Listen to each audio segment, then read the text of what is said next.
வணக்கம். நான் அருப்புக்கோட்டை தங்கப்பாண்டி ஜோடர் பேசுகிறேன். அதாவது ஒரு ஷார்ட் வீடியோவில் முன்னுரை விருச்சிக லக்னத்தை பற்றி கொடுத்துருக்கிறேன். அதை பார்த்து இதை அறிந்து கொள்ளுங்கள்.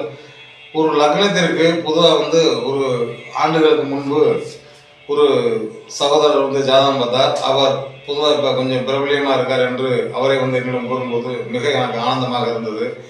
காரணம் என்னவென்றால், நான் ஒருவருக்கு ஆலோசனை சொல்லி அந்த காரியங்கள் வெற்றியாகுது என்றால் இந்த புகழ் எல்லாமே நான் வணங்கும் என்னுடைய குலதெய்வத்துக்கு செல்லும். இந்த நிலைகள் பெறுவதற்கு கண்டிப்பான முறை என் குலதெய்வத்துறையாளர் என் குருமாரனுடைய அருள் இருக்கிறதுனால் நான் நிச்சயமாக வெற்றி பெறுகிறேன். இது என்ன அப்படின்னா, அவர் வந்தவர் தனுசு ராசி, பூராட நட்சத்திரம், விருச்சிக லக்னம். 5ஆம் இடத்ததிபதி 5ல் இருக்கார். 2 5 குடையவன். 5 குடையவன் 5ல் இருந்தால் லக்னத்தை பார்த்தால் பொதுவாக சிறப்பாக வாழணும் என்பது ஜோதிட நூல்கள் கூறுகிறது. இதில் சிலவர்கள் என்னன்னா, இன்னும் நான் எல்லாமே சோசியல் கூட சொன்னாங்க, ஒன்றுமே எனக்கு நடக்கலை. ஆனால் எல்லா ஜோசியரும் ஒவ்வொன்று இருக்கும் அவ்வளோ இருக்குன்னு சொன்னாங்க. ஆனால் யாருமே இதுக்கு சரியான விடை சொல்லணும்னு சொல்லி அவர் என்கிட்ட கேட்டார். அதற்கு சரியான விடை கூறியிருக்கேன். எப்படி என்றால், நீங்கள் ஒரு ஆண்டுக்கு பின்பு பாருங்கள், இந்த திசையில் இந்த புத்தியில் இது நல்லா இருக்கும் என்று சொல்லியிருந்தேன். அவர் பொதுவாக பார்த்தீங்கன்னா லக்னத்துக்கு 5ல் மீனத்தில் அவர் லக்னாதிபதி 8ல் மிதுனத்தில் இருக்கார்.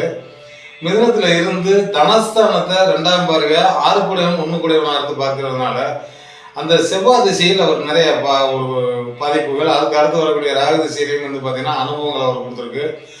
அது என்னன்னா, பணத்தை கொடுக்காட்டாலும் தோல்விகளை அதிகமாக சந்திக்க வச்சு அவருக்கு யாரிடம் எப்படி பேசணும் என்னங்கிற ஒரு அனுபவங்களை கொடுத்துருக்கு. பல தொழில்கள் பிஸ்னஸ் பண்ணி எல்லாத்துலேயுமே ஒரு கோடிக்கணக்கில் லாஸ் பண்ணியிருக்காரு. ஆனால் பணம் வந்திருக்கு. ஆனால் அந்த திசைகளில் அவர்கிட்ட அந்த பணம் இருந்துச்சு அப்படின்னா கண்டிப்பான முறையில் அவருடைய உயிர் சேதங்கள் ஏற்படும். ஏன்னா செவ்வாய் 1 6 8ல் மறைந்ததுனால 6 கூடையவன் 8ல் மறைந்தால் யோகம் தான். அதுவும் இல்லாமல் அவர் 6 கூடையவனாலும் லக்னாதிபதியாக இருந்து ஜாதகத்தை 7ஆம் பார்வையாக தனஸ்தானத்தை லக்னத்துக்கு 2ஆம் இடத்தை பார்த்து பராக்கிரமம் தைரியஸ்தானத்தை 3ஆம் பார்வையாக 8ஆம் பார்வையாக பார்க்கறதுனால சிறப்பான முறையில் பார்த்தீங்கன்னா குரு திசை ஆரம்பிக்கையில் தனது புத்தியில் சில கஷ்டங்கள் வரும், நஷ்டங்கள் வரும். அதே நேரத்தில் சனி திசையில் சில ஜோசியர்கள் வேலை செய்ய என்று சொல்வார்கள். கண்டிப்பான முறையில் சனி எங்கே இருக்கார் அப்படின்னு பார்த்தோம்னா, அவருக்கு மிக சிறந்த இடத்துல இருக்காரு.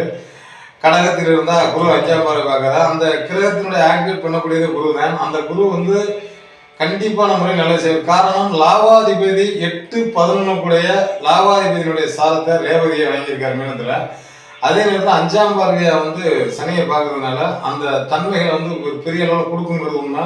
காலங்கள் 50 வயசை கிடக்கணும் அப்படிங்கிறது. அந்த 50 வயசுக்கு நிறைய தொழில் செஞ்சாலும் வெற்றிங்கிற இலக்குல தான் அவர் இருந்திருக்கிறார். ஆனால் அவருக்கே அது புரியாமல் தன்னை ஒரு சாதாரணமாக நினைத்து கொண்டே வாழ்ந்து விட்டார். அவர் இப்போது பார்த்தீங்கன்னா ஒரு நல்ல சிறப்பான அந்தஸ்தில் இருக்காரு.